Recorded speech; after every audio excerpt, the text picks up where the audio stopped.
So, please join together, and we are all together, so I hardly need to say that, to welcome His Excellency Ambassador for Ireland here in this country, Mr. Daniel Mulhall, who will receive the award on behalf of the people of Ireland.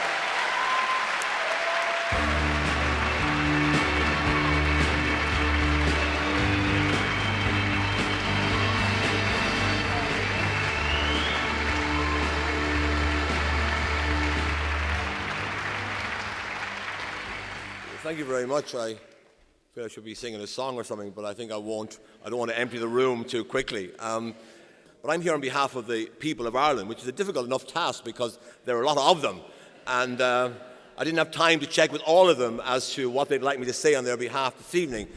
So I had to make it up myself. And I think they would like me to recall that this referendum started uniquely with a constitutional convention where a number of people were chosen to reflect our different parts of our country, different age groups and different points of view.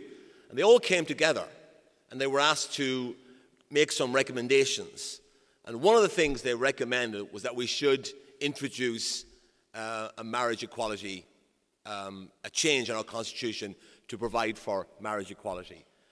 And the government could have sort of ducked it and said, well, we'll put that on the long finger and we'll see, we might do something in the future.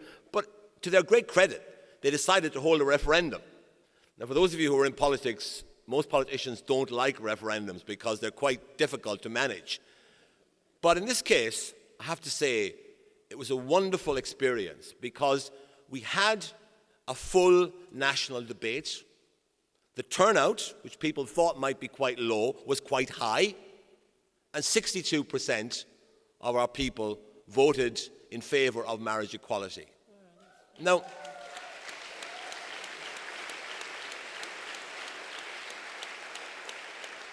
and we have 41 constituencies in Ireland, and 40 of them, as far as I recall, voted yes. One voted narrowly no. So it wasn't just urban Ireland, Dublin, Cork, Waterford, Limerick, Galway. It was the whole country. And why did they do this? Well, I think it was clear that people wanted to make a statement about our country. They wanted to say, this is the kind of country we want to be, a country that respects human rights, a country that respects equality.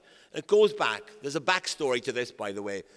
And 100 years ago, next year, there was the Easter Rising of 1916 in Dublin. And a proclamation of independence was issued at that time. And that proclamation asserted that the people involved wanted to respect religious and civil liberties, equal rights, and equal opportunities for all. And that was in 1916. Now, we haven't always managed to live up to those high ideals. But I believe through our peacekeeping, through our development aid, my time in the Ministry of Foreign Affairs, stretching back almost 40 years now, human rights has been at the centre of our foreign policy.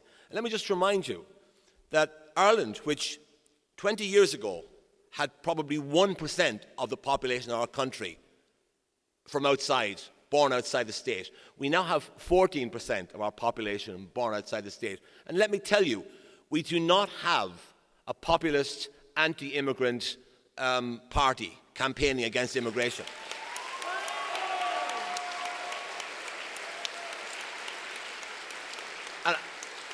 And I think that is a product of our history, because we know that we're a country whose people had to emigrate over the centuries, and therefore we want to avoid the mistakes that were made vis-à-vis the Irish in other countries, in our country, in the 21st century. And we will be playing our full part. We have voluntarily opted in to the most recent European Union arrangement for settling the refugees from Syria. And finally, let me say that human rights has been a very important part of the Good Friday Peace Agreement, which brought peace to Northern Ireland. We're still working on developing reconciliation, and there are still some difficulties in Northern Ireland. But human rights and the European Convention on Human Rights is deeply embedded in the Good Friday Agreement.